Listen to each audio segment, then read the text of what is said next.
This is Fresh Air. I'm Terry Gross.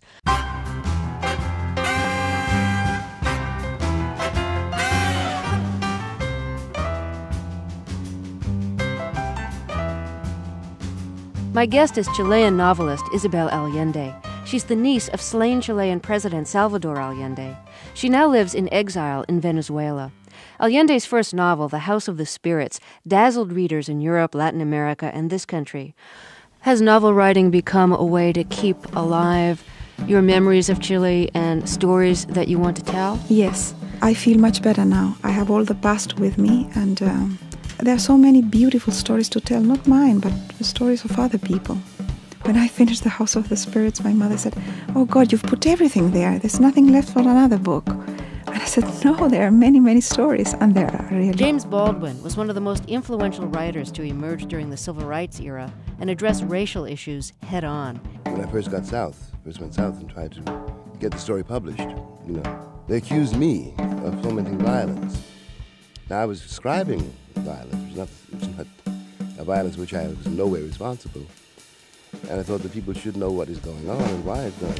Stephen King is my guest. His new book is called On Writing, a Memoir of the Craft. Did the nurses and therapists who you worked with make zillions of misery jokes? They'd all read Misery, and they had all been called into the office by their superior and told in no uncertain terms, don't make any misery jokes. Novelist Philip Roth first became known in the late 50s and 60s for writing a new kind of story of Jewish identity. I think it's hard for a novelist to be an ideologue because writing fiction is founded in observation. If you're just joining us, my guest is Joan Didion, and she's written a memoir.